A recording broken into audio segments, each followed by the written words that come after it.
Hello friends, NCERT science के practice set में आप सभी का स्वागत है। फ्रेंड्स, हम लोग आज पदार्थ के समान गुण से रिलेटेड जितने भी क्वेश्चन बनते हैं फ्रेंड्स, जो आपके एग्जाम में पूछे जाने की संभावना रहेगी, उन सभी पे हम लोग डिस्कस करेंगे। फ्रेंड्स, अगर ये एनसीईआरटी का सीरीज आपने पहले का वीडियो नहीं देखा है हो तो वो प्लेलिस्ट में जाके देख सकते हैं। ये आपके आने वाले सभी एग्जाम के लिए काफी इंपॉर्टेंट होगा फ्रेंड्स। ठीक है, तो स्टार्ट करते हैं। वर्षा की बूंदें गोलाकार होती है क्योंकि वर्षा की बूंदें गोलाकार होती है, जल में पृष्ठ तनाव होता है, सरफेस टेंशन होता है। ठीक है, इस वजह से। अगला क्वेश्चन है, वायु दाब मापी की रीडिंग में अचानक गिरावट इस बात का संकेत है कि मौसम की तूफान आने की संकेत होती है। वायुमंडलीय दाब की रेटिंग में अचानक गिरावट आने से जो है वो तूफान आने का संकेत होता है। नीचे दिए गए 4 छेद वाले फव्वारे में चित्र पर ध्यान से देखना है। ठीक है, आपको बताना है कि फव्वारे में कौन से छेद से पानी जो है अधिकतर दूर तक फेंका जाएगा। तो फिर वो फेंका जाने की संभावना सबसे ज्यादा है ना, सबसे दूर तक फेंके जाने की संभावना, तो ऑप्शन सी हो जाएगा फ्रेंड्स। जिससे कहते हो ऑप्शन सी मतलब दो दो नंबर छेद से फिर पानी सबसे दूर तक फेंके जाने की संभावना रहेगी। ठीक है, नेक्स्ट है फ्रेंड, निम्नलिखित में से किस एक के लिए केशिकत्व एकमात्र कारण नहीं है। तो फिर वो पौधे की जड़ों से जल का इसके पर्ण समूह की ओर बढ़ाना जो है वो केशिकल्प एकमात्र कारण नहीं है। नेक्स्ट क्वेश्चन है, बत्ती वाली स्टोव में केरोसिन के बत्ती से में ऊपर चढ़ने का कारण है। तो फिर ऊपर चढ़ने का कारण होता है पृष्ठ तनाव।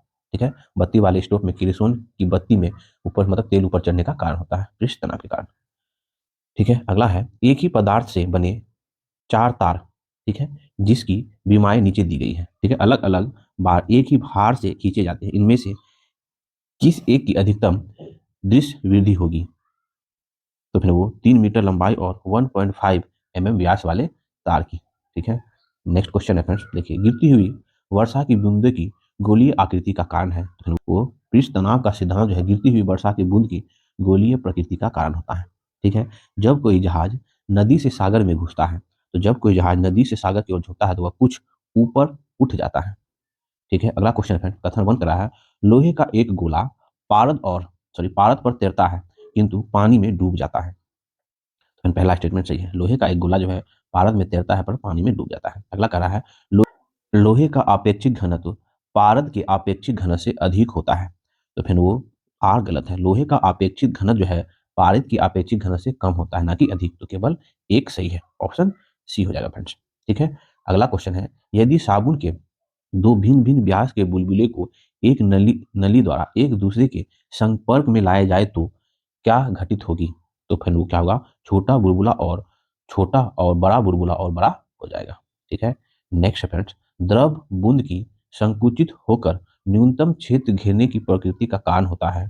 तो वह पृष्ठ तनाव के कारण होता है। अगला है, लोहे की कील पारे पर क्यों तैरती है जबकि वह पानी में डूब जाती है। तो फिर क्या होता है ना, लोहे का घनत्व पानी के घनत्व से अधिक होता है तथा पारे से कम होता है, इसलिए फिर लोहे की कील पारी पर तैरती है जबकि पानी में डूब जाती है। तो लोहे का घनत्व जो है वो पानी से अधिक होता है और पारे से कम होता है, इस वजह से। ठीक है, नेक्स्ट क्वेश्चन है फ्रेंड्स, पानी के एक गिलास में एक बर्फ का टुकड़ा तैर रहा है, जब बर्फ पिघलती है तो पानी के स्तर पर क्या प्रभाव होगा। तो पानी के स्तर पर ना कोई प्रभाव नहीं होगा, उतना ही रहेगा। जब पानी भरा हुआ है, ठीक है, अब बर्फ का टुकड़ा है तो पिघलेगा तो फिर ये उतना रहेगा, क्योंकि वो उतना उतना ही आयतन पहले से ही लिया रहता है, जिस वजह से। ठीक है, अगला क्वेश्चन है, समुद्र में नदी की अपेक्षा तैरना आसान होता है, क्यों। समुद्र में नदी की अपेक्षा तैरना आसान होता है इसलिए क्योंकि समुद्र जल नमकीन होता है, ठीक है, लवणता के कारण। अगला अगला क्वेश्चन है फ्रेंड, कथन 1 करा है, जब कोई जहाज नदी से निकलकर सागर में प्रवेश करती है तो वो कुछ ऊपर उठ जाती है। पहला स्टेटमेंट क्या है ना, सही है। ठीक है, सागर के जल का घनत्व नदी के जल के घनत्व से अधिक होता है, बिल्कुल सही। सागर के जल का घनत्व जो है वो नदी के जल के घनत्व से अधिक होता है, इस वजह से वो ऊपर उठ जाता है। दोनों स्टेटमेंट सही है और दोनों एक दूसरे का व्याख्या भी कर रहा है।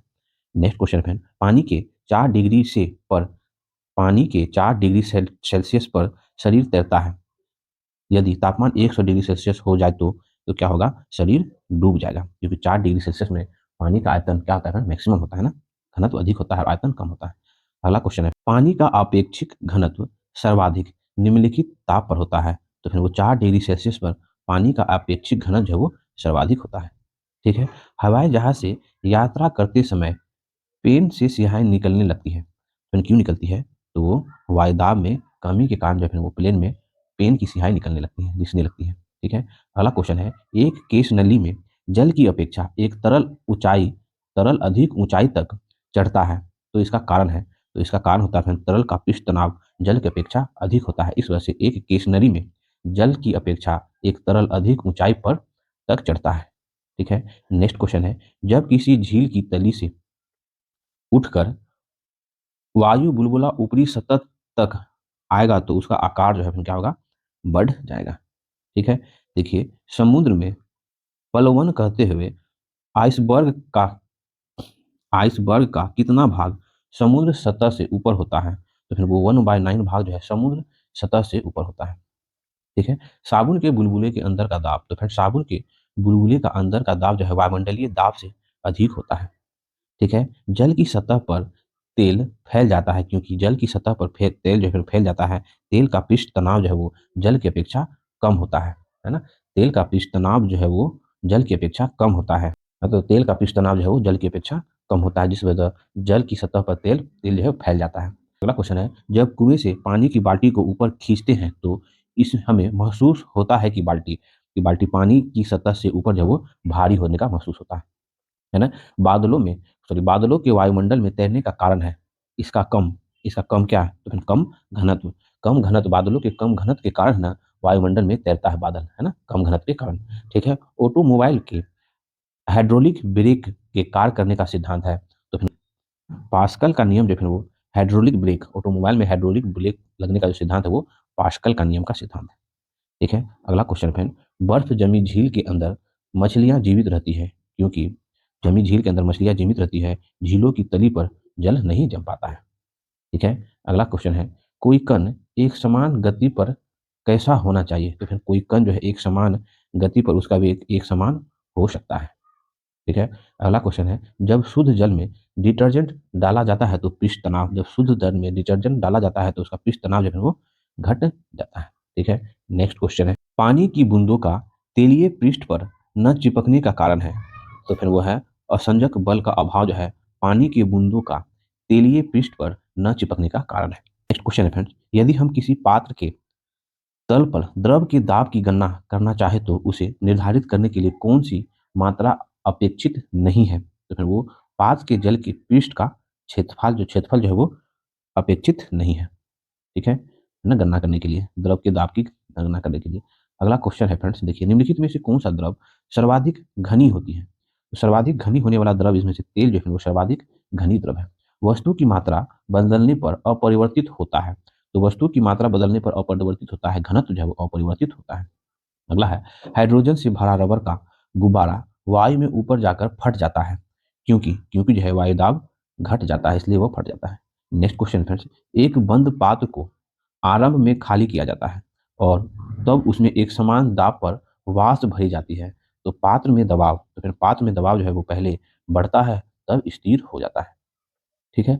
आर्किमिडीज का नियम निम्नलिखित से संबंधित है, तो आर्किमिडीज का नियम जो है वो प्लवन का नियम से संबंधित है। ठीक है।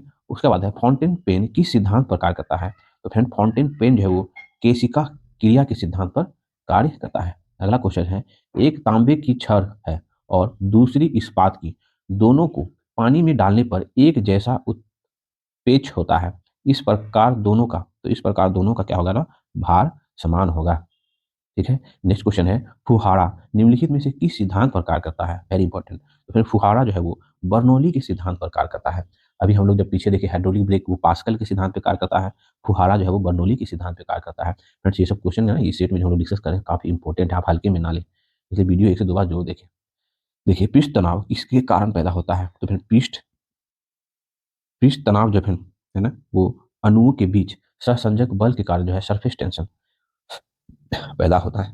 ठीक है। नेक्स्ट क्वेश्चन पे, किसी पाइपलाइन के केंद्र पर स्थित किसी कण का वेग होता है, तो किसी पाइपलाइन के केंद्र पर स्थित किसी कण का वेग जो है वो अधिकतम होता है।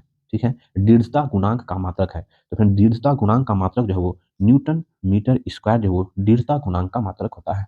अगला क्वेश्चन है, किसी गैस का आयतन स्थिर ताप पर 20% कम करने के लिए उसका दाब कितने प्रतिशत बढ़ाना होगा, तो उसका दाब जो है वो 25% बढ़ाना होगा, 20% स्थिर ताप, मतलब किसी गैस का आयतन स्थिर ताप पर 20% कम करने के लिए उसका दाब जो है वो 20% बढ़ाना होगा। ठीक है। नेक्स्ट क्वेश्चन है, शीतकाल में जब झील की ऊपरी सतह का पानी बर्फ में बदल जाता है तो फिर जलीय जंतु जीवित रहते हैं, कैसे जलीय जंतु जीवित रह पाते हैं उसमें, तो फिर वो है ना? पानी का घनत्व जो है वो 4 डिग्री सेल्सियस पर सबसे अधिक होता है, जिससे बर्फ की ऊपरी सतह के नीचे पानी रहती है ना? पानी कुछ दूरी तक मतलब कुछ मोटाई तक ही जमी रहती है, बाकी जो है वो पानी बनी रहता है ना, इस वजह से।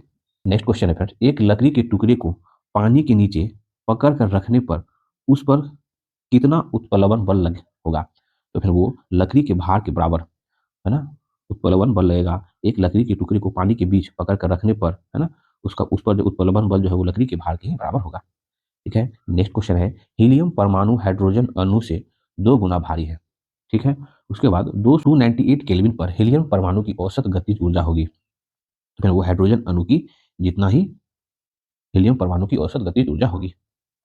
अगला क्वेश्चन है फ्रेंड्स, एक रबर की गेंद को 2 मीटर की ऊंचाई से गिराया जाता है। यदि प्रतिक्षिप्त होने के बाद कोई भी ऊर्जा और वेग का नुकसान नहीं है, तब कितनी ऊंचाई तक वह ऊपर उठेगी? तो फिर वो जो है वो 2 मीटर की ऊंचाई तक ही ऊपर उठेगी। अगला क्वेश्चन है, रेल की पटरियों के नीचे चौड़ी लकड़ियों के पट्टे लगाए जाते हैं, क्यों लगाए जाते हैं? तो वो सॉरी गाड़ी द्वारा उत्पन्न दबाव को कम करने के लिए रेल की पटरियों के नीचे जो है चौड़ी लकड़ी की पट्टी, जिसे स्लीपर कहते हैं, लगाई जाती है। ठीक है। नेक्स्ट क्वेश्चन है, लाइफ जैकेट का सिद्धांत क्या है? तो फिर लाइफ जैकेट का सिद्धांत है, वह व्यक्ति को उतराता रखने के लिए उसके आयतन में वृद्धि कर देती है। लाइफ जैकेट का सिद्धांत है। नेक्स्ट क्वेश्चन है, कोई भी नाव नहीं डूबेगी जब तक यदि वह पानी हटाती है अपने अपने भार के बराबर। कभी भी नाव नहीं डूबेगी जब जब तक यदि वह पानी हटाएगी अपने भार के बराबर, तो फिर क्या होगा? नहीं डूबेगी। ठीक है। समुद्र पानी में जहाज नदी के पानी की अपेक्षा आसानी से तैरती है। समुद्र पानी की अपेक्षा आसानी से तैरती है, क्योंकि क्योंकि जो है फिर समुद्र के पानी का घनत्व जो है वो अधिक होता है, नदी के पानी के घनत्व कम होता है समुद्र के पानी से, इसलिए इसलिए फिर समुद्र के पानी में तैरना भी आसान होता है। देखिए, बर्फ पानी में तैरता है, क्योंकि बर्फ पानी में तैरता है क्योंकि बर्फ का घनत्व जो है वो पानी के घनत्व से कम होता है, इस वजह से बर्फ जो है पानी में तैरता है। ठीक है। अगला क्वेश्चन है, बर्फ के 2 टुकड़े को आपस में दबाने पर टुकड़े आपस में चिपक जाते हैं, क्योंकि दाब अधिक होने से बर्फ का गलनांक जो है वो घट जाता है, जिस वजह से वो चिपक जाते हैं। अगला क्वेश्चन है, स्थिर पानी में मिट्टी का तेल डालने पर मच्छर कम होते हैं, क्योंकि क्योंकि जो है वो लार्वा के सांस में बाधा डालते हैं। कौन? तो मिट्टी का तेल। जैसे पानी देखिए, नाला का पानी देखते होंगे फ्रेंड, क्या होता है ना, मच्छर उस पर तैरता रहता है, सरफेस टेंशन के कारण वो तैरते रहता है ना? इस तनाव के कारण, जबकि इसमें केरोसिन तेल डाला जाता है ना, तो इसमें क्या होना है, सरफेस टेंशन कम हो जाता है, जिस वजह से क्या होता है, वो मच्छर डूब जाता है और मर जाता है। ये भी आप कॉन्सेप्ट रख सकते हैं ध्यान में। अगला क्वेश्चन है, यदि किसी साधारण कांच की नली और एक कांच केशिका नली दोनों को पानी के बीकर में डाला जाए तो पानी निम्नलिखित में से किसमें उठेगा? तो पानी जो है केवल कांच केशिका नली में उठेगा। ठीक है। अगला क्वेश्चन है, 1.2 विशिष्ट घनत्व के द्रव में एक धातु के एक टुकड़े का भार क्या होगा जिसका भार हवा में 80 ग्राम और पानी में 70 ग्राम है? तो फिर वो है 62 ग्राम होगा। अगला क्वेश्चन है, किसी कमरे के एक कोने में सेंट की खुली शीशी रख देने से उसकी खुशबू कमरे के सभी भागों में फैल जाती है। ऐसा किस कारण से होता है? तो फिर ऐसा जो है विसरण विसरण के कारण ऐसा होता है कि सेंट की शीशी एक अगर खुला एक कोने में छोड़ दे तो पूरा रूम क्या होता है? सुगंधित हो जाता है, विसरण के कारण। नेक्स्ट क्वेश्चन है, निम्नलिखित में से कौन सी भौतिक राशि है जो मात्रा में वृद्धि के बाद भी प्रभा अप्रभावी रहती है? मात्रा में वृद्धि के बाद भी अप्रभावी रहती है, तो घनत्व जो है वो मात्रा में वृद्धि के बाद भी अप्रभावी रहती है, मतलब नहीं बदलती है। ठीक है। किसी विशाल झरने की तली में पानी का तापक्रम उसके सबसे ऊपरी भाग की तुलना में अधिक होता है, क्योंकि क्योंकि जो है तली के पानी में अधिक स्थितिज ऊर्जा होती है। ठीक है। नेक्स्ट क्वेश्चन है, निम्नलिखित में से कौन वैज्ञानिक पानी की टब में नहाते समय अचानक यूरेका यूरेका चिल्लाते हुए बाहर निकल आए? तो फिर वो आर्किमिडीज आर्किमिडीज वैज्ञानिक जो है वो पानी के टब में नहाते समय अचानक यूरेका यूरेका आर्किमिडीज यूरेका चिल्लाते हुए बाहर निकल आए थे। उत्प्लावी बल निर्भर करता है, तो फिर उत्प्लावी बल जो है वो है ना, विस्थापित तरल के भार पर निर्भर करता है, उत्प्लावी बल। ठीक है। अगला क्वेश्चन है, चंद्रमा से यदि किसी पिंड को पृथ्वी पर लाया जाए तो क्या होगा? तो चंद्रमा से किसी पिंड को फिर अगर पृथ्वी पे लाया जाएगा तो क्या होगा? द्रव्यमान अपरिवर्तित रहेगा। ठीक है फ्रेंड्स, ध्यान रखेंगे। नेक्स्ट क्वेश्चन है फ्रेंड्स, एक एक साफ शीशे के प्लेट का पानी की बूंद गिरने से वह फैल जाता है, जबकि पानी की एक बूंद गोलाकार बनी रहती है, क्योंकि क्योंकि पारे का संसंजक उसका शीशे के साथ असंजक से अधिक होता है। ठीक है, जिस वजह से क्या होता है ना, साफ शीशे के प्लेट का पानी की बूंद गिरने से वह फैल जाता है, जबकि पारे की एक बूंद गोलाकार बनी रहती है। ठीक है, तो पारे का संसर्जक बल शीशे के संसर्जक बल से अधिक होता है इस वजह से। ठीक है, नेक्स्ट क्वेश्चन है, जब बर्फ पिघलती है तो उसका जो है आयतन जो है वो घटता है। ठीक है, अगला क्वेश्चन है, एक पिंड किसी द्रव में तैर रहा है। पिंड और द्रव का घनत्व बराबर है। अगर पिंड को नीचे की ओर दबाकर छोड़ दिया जाए तो क्या होगा ना, वह दोलन करने लगेगा। ठीक है, नेक्स्ट क्वेश्चन है, निम्नलिखित में से कौन सा कथन सही है? तो फिर देखिए, पिघलने पर ठोस सामान्यतः फैलता है, बिल्कुल सही है। पिघलने पर बर्फ जो है वो सिकुड़ता है, बिल्कुल सही है। और बर्फ का घनत्व पानी के घनत्व से कम होता है। ये तीनों स्टेटमेंट सही दिया हुआ है। ठीक है, नेक्स्ट क्वेश्चन है, पानी से निकलने पर शेविंग ब्रश के बाल आपस में चिपक जाते हैं, इसका कारण क्या है? तो फिर वो पृष्ठ तनाव के कारण पानी से निकलने पर शेविंग ब्रश जो है वो चिपक जाते हैं आपस में। ठीक है, उसके बाद है, वैसलीन लेपित सुई क्षैतिज स्थिति में जल पृष्ठ पर धीरे धीरे से डुबाई जाती है, वह तैरती हुई प्रतीत होती है। यह घटना डैश का उदाहरण है।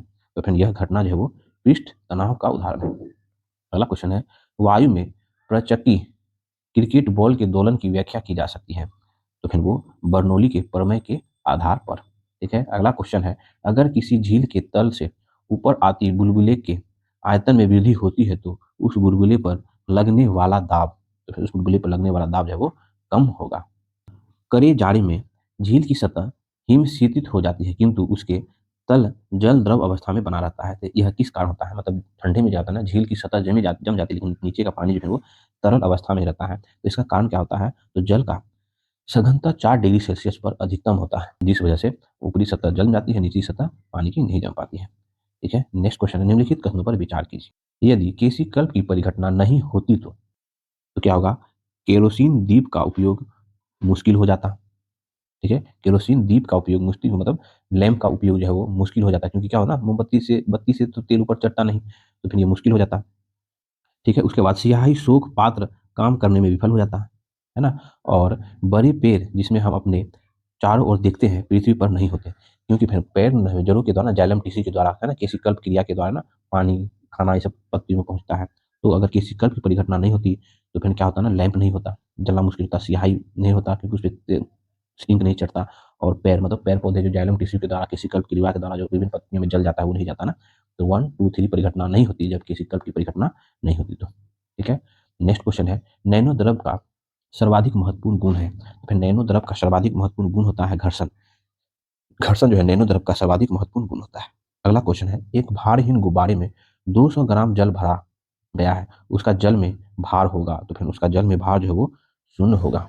ठीक है, अगला क्वेश्चन है, यदि 100 ग्राम चीनी को आधा लीटर पानी में मिलाकर एक असंतुलित चीनी का घोल तैयार किया जाए तो निम्नलिखित में से कौन सी भौतिक राशि नहीं बदलेगी? तो फिर वो आयतन जो है वो नहीं बदलेगी। ठीक है, तो आज हम लोग एनसीईआरटी का ये तीसरा प्रैक्टिस सेट हम लोग साइंस का देखे फिजिक्स में, जिसमें हम लोग पदार्थों के सामान्य गुण से रिलेटेड ये सारा हम लोग क्वेश्चन पे डिस्कस किए। फ्रेंड्स, अगर मेरा प्रयास आपको अच्छा लगता है तो प्लीज फ्रेंड चैनल को लाइक करें, सब्सक्राइब करें, फिर शेयर करें। मिलते हैं फिर नेक्स्ट